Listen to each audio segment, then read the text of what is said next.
وين المشايخ؟ وين العلماء؟ العلماء لم يسكتوا، ولكن العلماء يعرفون كيف يتكلمون ومتى يتكلمون ومع من يتكلمون وفي أي جو يتكلمون وبأي أسلوب يتكلمون، يعرفون ذلك. العلماء ليسوا بطائشين حتى يسعدوا المنابر فيسبوا ويشوشوا، ليس هذا أسلوب العلماء. العلماء يتكلمون بعقل وتليس وفي مجالس خاصة، ويعرفون كيف يقدمون النصائح، ويعرفون حكم الإسلام من الولاة، الدعوة لهم وتقديم النصح لهم بأسلوب مناسب لا جعجعة فيه. J'aimerais vraiment vous lire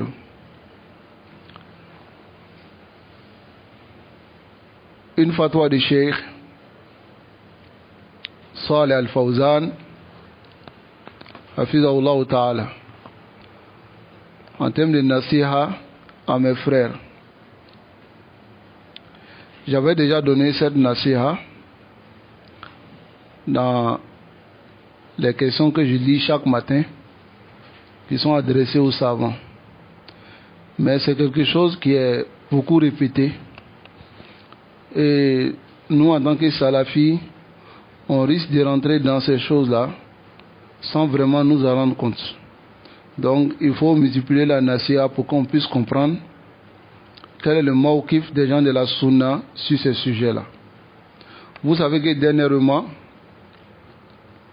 il y a des gens qui propagent certaines négativités, comme on peut le dire, ou bien certains actes qui ne sont pas des bonnes choses, qui sont des répréhensibles, qui sont faits dans le royaume de l'Arabie Saoudite. C'est un sujet dont on doit aborder, et nous on aborde dans quel aspect? On n'aborde pas pour dire donner le jugement comme les savants le font. Mais nous on se base sur la parole de nos savants, avec les hadiths qu'ils ont utilisés pour conseiller nos frères, pour qu'on reste toujours dans le noyau des gens de la sunna, si ces gens de Masaï, ces gens de sujets. Ces gens de sujets, si tu le prends avec les awatif, tu vas aller du côté des khawarij. Tu le prends avec les sentiments, les émotions, tu vas aller du côté des khawarij. Est-ce que vous comprenez? Parce qu'aujourd'hui, il faudrait que vous, en tant que salafi, vous sachiez que même si l'autorité, vos autorités, ont frappé, vous ont frappé, ont pris tous vos biens, vous devez comprendre que le hadith du messager d'Allah sallallahu alayhi wa sallam vous ordonne de les écouter et de les obéir. Vous ordonne cela. De les écouter et les obéir. Même s'ils t'ont frappé le dos, c'est-à-dire ils t'ont attrapé, ils t'ont chicoté, et même si ils ont pris tes biens. Ça c'est un exemple que le messager d'Allah sallallahu alayhi wa sallam a donné. Car on peut voir l'autorité permettre des choses blâmables, mais ça ne va pas activer notre jalousie, ni ça ne va rien nous faire. Mais personne ne va accepter qu'on le frappe ou bien qu'on prenne ses biens. Mais même si cela arrive, voilà ce que le messager d'Allah sallallahu alayhi wa sallam nous a dit. Est-ce que vous comprenez? Voilà ce qu'il nous a dit. Voici ça. Aujourd'hui, voilà ce qu'on propage. Et ce n'est pas permis à un salafi de propager ces choses négatives-là, qui sont, même si c'est une vérité, dans le royaume. Ce n'est pas permis à un salafi de faire cela. Parce que ça rentre dans le fait de faire isha'at, de propager le mal fil ladina amanu, parmi les croyants. Puisque vous savez que en les envoyant cela, ça va faire quoi? Non? Ça va inciter les gens. contre les autorités. Et ces gens-là maintenant vont commencer à faire quoi? À parler, à critiquer, à vouloir dire leur opinion, à vouloir dire que c'est pas bien. Et un peu, si toi en tant que salafi, tu as envoyé à quelqu'un, lui ça l'a activé, tu as envoyé à l'autre, lui ça l'a activé, l'autre, lui ça l'a activé, ainsi de suite. Anta qad sirta sababan amla fi isha'ati al-fawda. Tu as été une cause dans la propagation du désordre ou pas? Tu as été une cause. Voilà pourquoi il faut comprendre, je donne ce conseil-là à mes frères. Il faut comprendre que Hazil Masail, ces sujets-là ne sont pas des sujets d'émotion et de sentiments. Ce sont des sujets de charia. Disons que ce soit vrai, que l'autorité ait permis des concerts, des koufars, de l'alcool dans le royaume. Comment nous pouvons changer cela? Est-ce que toi et moi on peut changer? Si on parle, on peut changer? Hein? Qui peut changer? Non? Les savants. Ils peuvent conseiller. N'est-ce pas? Est-ce que nous on est parmi les Ahlul Hil wal Aqd? On est parmi ceux qui doivent régler les problèmes dans le royaume? Hein? On est parmi les ulama? Donc ici vous allez écouter ce que le cheikh Salih ibn Abdullah al-Fawzan, Hafizahullah, il dit.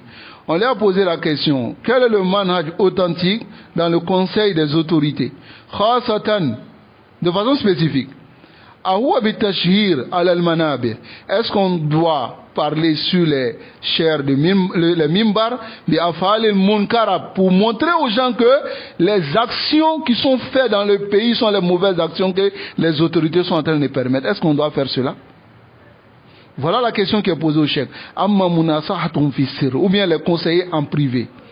Arju tawdih al-manhaj sahih. Donc j'espère que tu nous éclaires la voie correcte fi hadhihi al-masala, dans ce sujet. Écoutez bien le cheikh. Il dit al-ismatu, le fait d'être infaillible, laysa li ahadin illa li rasulillah. Personne n'est infaillible si ce n'est que qui? Le messager d'Allah sallallahu alayhi wa sallam. Fal-hukamu bashar.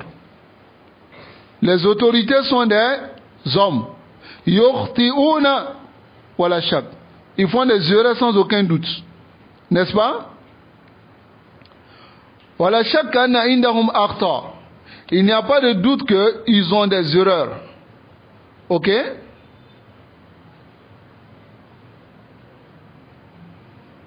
Il n'y a pas de doute qu'ils ont des erreurs. Ça va? Walaysu ma'sumin, et ne sont pas infaillibles. Walakin la nattakhiz min akhta'ihim majalan litashhiri bihim. Voilà une belle parole du cheikh. Il dit on ne doit pas prendre les erreurs. Ce qui se passe actuellement là-bas, c'est une erreur. Ah, c'est clair. Ça va? Mais est-ce qu'on doit prendre ces erreurs-là comme une occasion pour pouvoir montrer aux gens qu'ils ont fait quelque chose, pour pouvoir les faire connaître les erreurs aux gens? Parce qu'en envoyant ces choses-là, entre vous, vous êtes en train de faire quoi? Montrer aux autres que voilà ce qui se passe dans le royaume. Ce n'est pas tasarruf salafi. Le salafi ne doit pas agir comme ça. Et quoi? Restez derrière vos savants. C'est très important. Voyez? Ensuite, le cheikh qui dit encore, ça ne doit pas être aussi une occasion, nazal yad, de retirer la main de l'obéissance, min ta'atihim, hatta wa injaru, même s'ils sont tyrans. Ils sont tyrans? Est-ce que là-bas ils sont tyrans? Hein?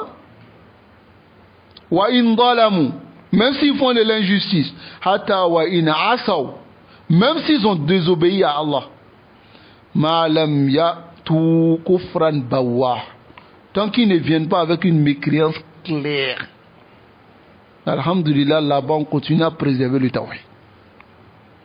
Vous voulez propager Les Ikhwan, c'est tout ce qu'ils attendent. Les Sourouriya, c'est tout ce qu'ils attendent. Les Shia, c'est tout ce qu'ils attendent. Les mécréants, c'est tout ce qu'ils attendent. Hein? Pour pouvoir créer le désordre et le amn, la sécurité qui se trouve là-bas, pour enlever cette sécurité-là et rentrer dans les deux liens et faire ce que...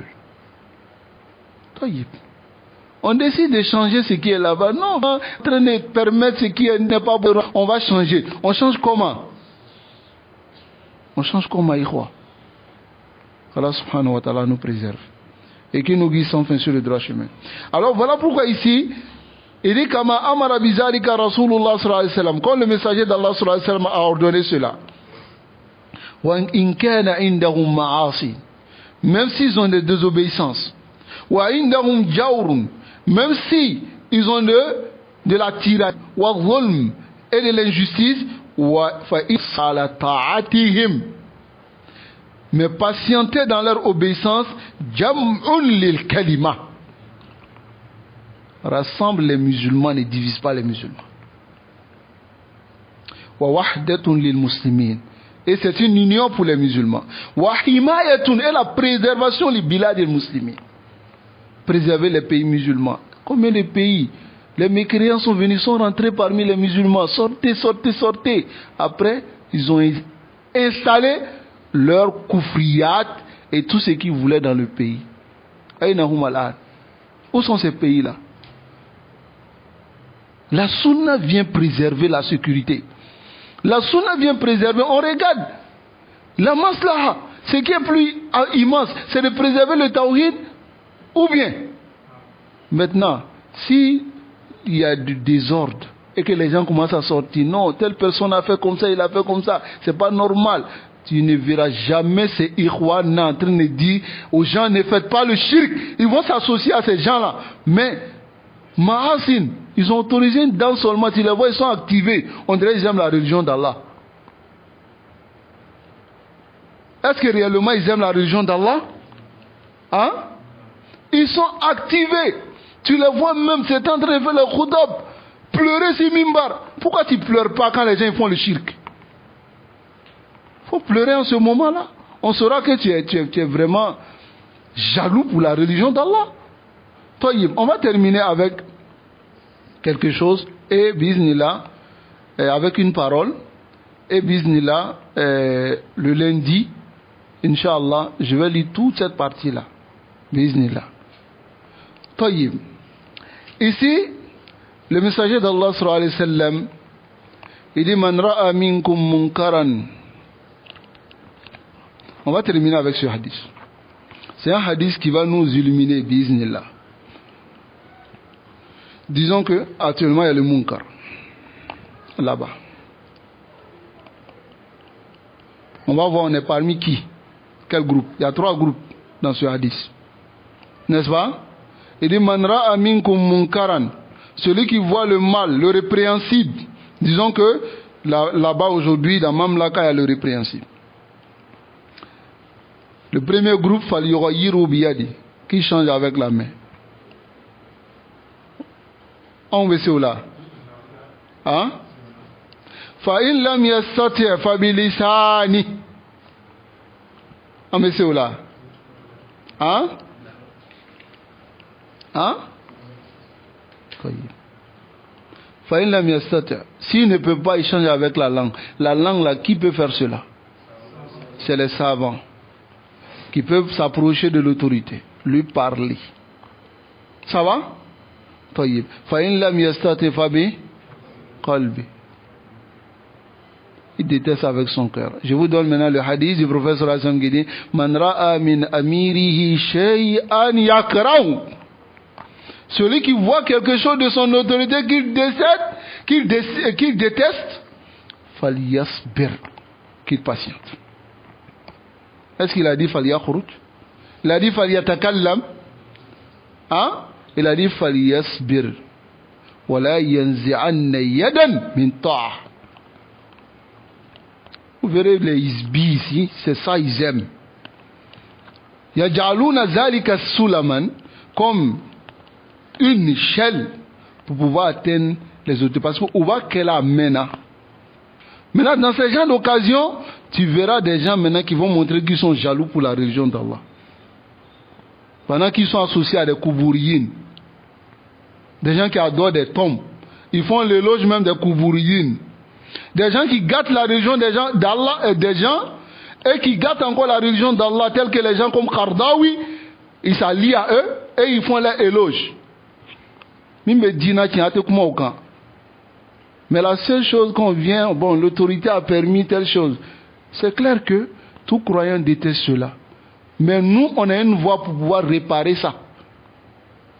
En tant que les gens de la Sunna, en tant que ceux qui suivent le messager d'Allah sallallahu alayhi wa sallam, lorsque les gens voyaient que Hajjaj bin Yusuf tuait les gens, hein? Il tuait même les tabi'in, les sahaba, Hajjaj les tuait. Ça, c'est pas plus grave que ce qui est là. Ce qu'ils voient là. Hein? Quand ils sont allés voir Nasr al-Malik, qu'est-ce qu'il a dit? Il a dit, espérons, patientez. Car si vous sortez, ce que vous allez rencontrer est plus pire que ce que vous êtes dedans aujourd'hui. Patientez. Restons derrière nos savants. Le conseil que je donne à mes frères, c'est ceci. Restons derrière nos savants. Et ensuite, ne participons pas au désordre. Si quelqu'un vous envoie ce genre de trucs-là, vous supprimez. Ne participez pas à ce désordre-là. Supprimez, et s'il continue, vous le bloquez. Vous n'avez pas besoin de ça. Vous n'avez pas besoin de détester vos autorités. Les autorités des musulmans. Qu'Allah subhanahu wa ta'ala nous préserve. Sallallahu wa sallam ala nabina Muhammad wa ala alihi wa ashabi ajma'in. Assalamu alaikum wa rahmatullahi wa barakatuh.